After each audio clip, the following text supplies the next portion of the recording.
With how little progress I had made and how tired I was, I felt as slow as a snail.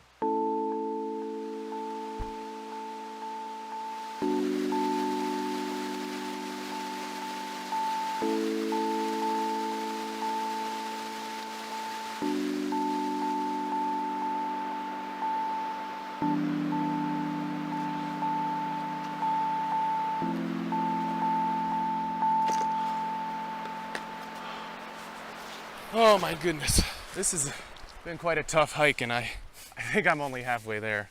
But I am just gonna take a lunch break because, man, I am hungry. I really am unsure if I'm gonna be able to start a fire, and I completely forgot my alcohol stove.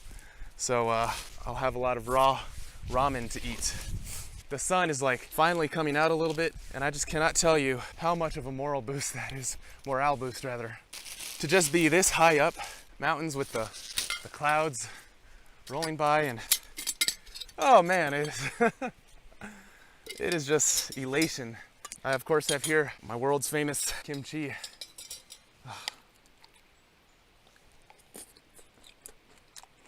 Oh yeah. I was really anxious about a solo hike because last time I got really demoralized, but man, this is like seventh heaven right now. I cannot even explain. Woo! It was tough, and it'll be tough. The rain made it really hard, but it's all worth it for these moments.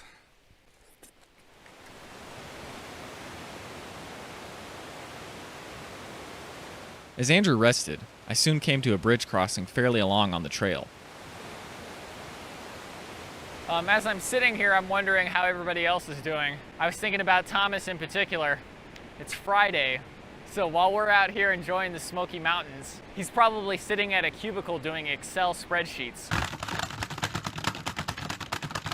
Brian and Andrew are probably doing okay. I don't know if the view is as beautiful as it is here, but if it's half as beautiful, I'm sure they're doing great, because it's pretty gorgeous.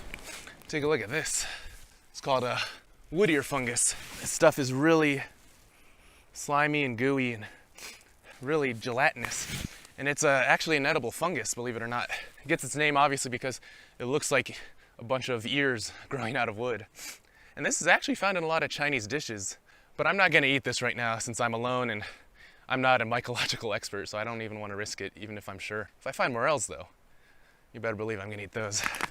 Chances are, it was too early and cold to find morels, but a man can dream, can't he? It's kind of hard to see, but those are two of the biggest rocks I've ever seen in my life. They have to be at least 50 feet end to end. Man, I've never seen anything like that. Places like this are mental landmarks, and when you remember back to them, it's like an anchor for everything else that was in your life around that time. So like if you were having good things in your life, you really remember those even more strongly. As time goes on, even the bad things in your life, you look back on them fondly, or you find only the good things to remember about them, and you remember that. This is also known as rose-colored glasses.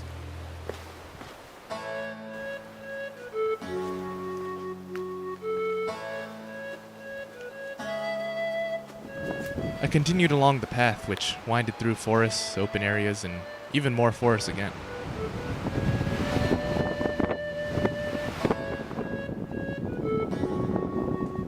Meanwhile, there was more peaceful riverside hiking for me. Wow, being in this desolate landscape here, this is where you could start to feel a little lonely, I think. It's pretty creepy out here. I wonder how Brian and Andrew are doing. I'm doing pretty good, actually. I came to yet another switchback. I needed a break.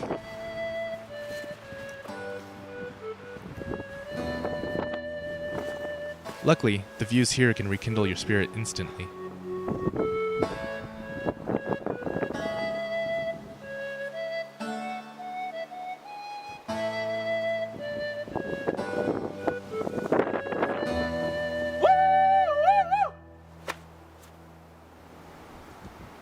It's moments like these that make the Smokies so worth hiking. As you stare out across the horizon, all of your struggles seems to melt away into nothingness.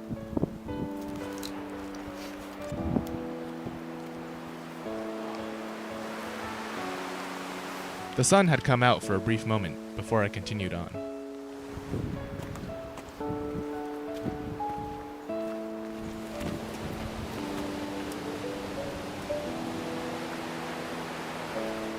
Meanwhile, my hike for the day was just about over.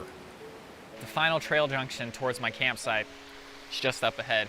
There's a cement ford here, so you have to walk your horse. I don't have a horse, so that's not a problem. Looking forward to getting to the campsite though and just checking it out.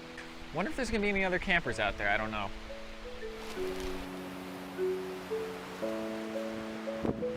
As I hiked, I came across more club mosses, Lycopodium obscurum and Lycopodium clavatum. This is a pretty cool plant. I remember seeing it last time I was in the Smokies, and it's called striped wintergreen, if memory serves correct. And if I'm wrong, I'll just let the narrator do the rest of the talking. Really beautiful plant, though. I was right. These leaves can be eaten as a snack, but it's best to leave them alone as they're considered endangered in some regions. Now, wood is usually not blue. And the reason there's this blue color on this wood is the blue mycelium of a fungus. Now, the name escapes me, so I'll let the narrator tell you what the name of the fungus is. It's called green elfcup. Actually, the logo of our show, the blue background, most of that is actually just a picture of a blue log that Robbie and I found while we were camping in the Smokies. Pretty neat stuff.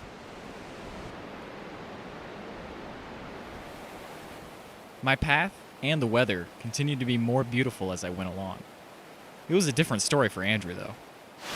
Oh man, it is just windy, cold, wet. The sunlight from earlier only lasted a little bit, and it just feels like no matter how much I keep hiking, there's this more and more uphill. I just keep thinking it's gotta be here, and I turn the corner and it's just more uphill. But holy cow, I may be getting close because look at this. It's a pretty sharp drop from the edge of that trail. So on the plus side, it seems that I am on the ridge, which means at some point, the trail can only go downhill. I was literally just looking at the map, wondering, wow, how have I not come up to the trail junction yet? And then I saw it. It's definitely either on Camel Gap Trail or still on the Big Creek Trail, I'm not really sure, but it's definitely on the west side of the water. If I go here, this will take me to the east side of the water. I don't have much left to say.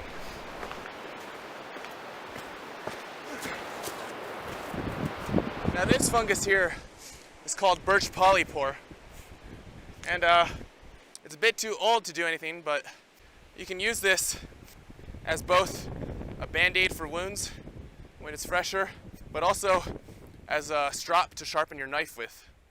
But, like I said, it's a bit too old and rotten to do any of that right now. Now, to keep on hiking on the endless trail. I don't know when it's gonna end. You can also use birch polypore as fire starter, but hey, I forgot.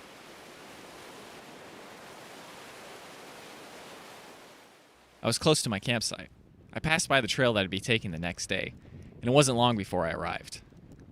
There were huge stalls for horses and a good fire ring with nice sitting stumps. I think it's about to rain pretty hardcore here. Hopefully Brian and Andrew already made it to their campsites and got their tent set up. And if you look in that direction in the sky, whoo! So, I'm gonna get this tent set up quickly because every minute counts right now. If I don't do it in time, I'm gonna feel really stupid. I was scrambling pretty hard to get this thing set up. After making it just in time, I really didn't want to get rained on.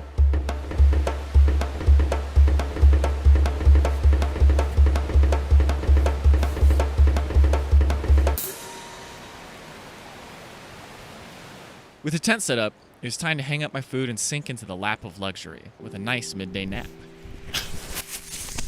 This is the point in the hike where I lost all hope. I feel absolutely demoralized. There are just constant switchbacks up this mountain. And every time you turn the corner, you think, okay, this has got to be where the trail junction is. This has got to be it. And every time you just turn the corner, you see a long path. And every time you're hiking on the trail, and you look around you and you're like, I must be at the top of the mountain. And somehow the trail manages to keep going up. This is just awful. You know, if it were possible to give up, I'd have given up a long time ago. And the fact that I'm alone makes it all that much harder. There's no one to share the sorrow with you. Ugh.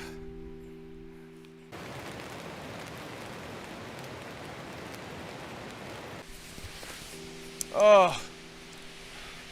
Oh.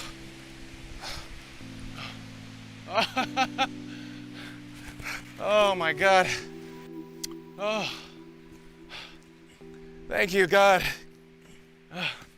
Oh my God, thank you so much. What a relief. The trail junction. Woo! Oh. That means it's just 1.6 miles downhill, which is gonna suck coming back up, but oh God.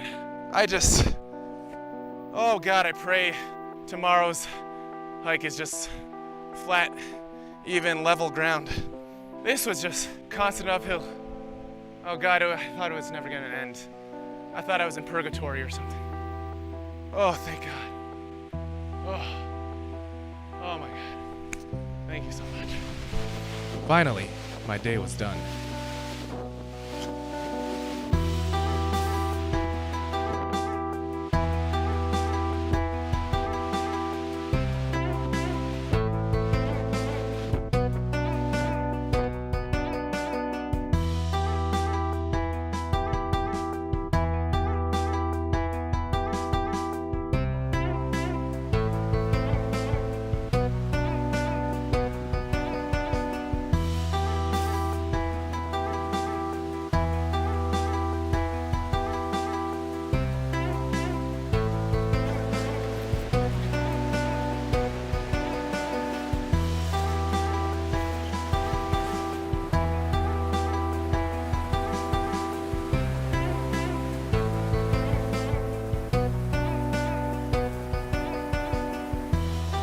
Thomas had written a letter for us to read on the trail. We planned ahead of time to all read it at 7 p.m. So I still got an hour and 20 minutes left until 7 o'clock. It's not raining right now, so I thought, let's see if I can get a fire started. Because it's gonna be great to have a fire when we do our little campsite reading. I don't know if it's gonna be possible, but I'm gonna give it a try. I gathered some relatively dry wood in an old pot that I had found. Hopefully, it'd be enough.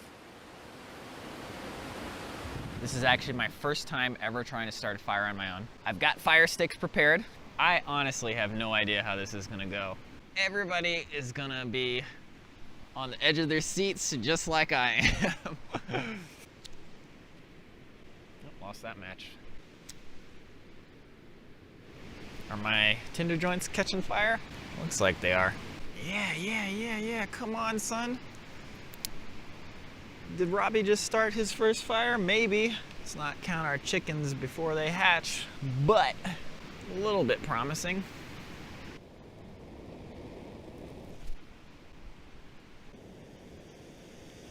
All I need to do is just make like way more feather sticks than I did. But I think that was a pretty good first try. Well, it's almost 7 o'clock, so while I wait for 7 o'clock, I'm just gonna make more feather sticks. Here we go. While I was doing that, turns out Mother Nature had a surprise for me. Holy cow. That tree just fell. Holy crap. Wow, am I glad I was not using that fire station. Oh my God. I just walked under that tree earlier. Wow. There's an obvious joke somewhere in here about a tree falling in the woods. Meanwhile, I had woken up from a long nap. It's pretty windy and the sun never really came out, so it is a little chilly. Woo! There's a few orders of business. First of all, Robbie gave us this box here, a little care package. I'm gonna go ahead and open this up and see what's in here. Ah, beef jerky, homemade, and some pecans. Oh, there's a note too. And I thought they smelled bad on the outside. Han Solo. He's no good to me dead. Boba Fett, Star Wars, Empire Strikes Back. And then Thomas, a quote from him. The moral of today's story is, don't go dine. So far, so good. So enjoy this buffalo jerky and these nuts. Some of the homemade jerky that he made. is buffalo meat. Which is gonna be pretty good. Oh my goodness. That is good. I guess I'll try the pecans too. Not that I don't know what pecans taste like. Brian and Andrew had given me a gift of their own. Canned sauerkraut. Sugar-free even. It's canned sauerkraut. Now, the other order of business is I have a letter from Thomas. Took very good care of it on the hike in. Hi Brian, Andrew, and Robbie. So by now you should be deep into the woods and the sun should be setting if it isn't raining. Once again, I'm sorry I can't join you three, but I know you'll have an amazing time either way. The last time we were in the Smokies, it was an incredibly amazing experience. Quite true. I know this time it'll be even better. So I thought I'd write you each something short and have you read it aloud. So let's start with Robbie. Robbie, it was because of you I got into media. I remember watching some of your old school action movies and thinking how badly I wanted to make my own. And then we did, and it was cool. Especially the part where Brian threw that knife at me and then I killed him with it. So anyway, thanks, Rob. Andrew, you're really kind of like the brother I never had. I really miss going on the walks around the neighborhood talking about random things. Yeah, those were good times. What I really want you to know is this. Oh, you! Well, I'm not even reading the rest of that. Yeah, so with that, I wish you all a good, safe night. Be safe and go have that adventure. Sincerely, Thomas. Tell you what, I'll read the rest of his letter once I'm back with the other two. Thomas, you are a little you. The nice thing about the campgrounds is that each of them had a pulley system to keep your food well out of reach from bears.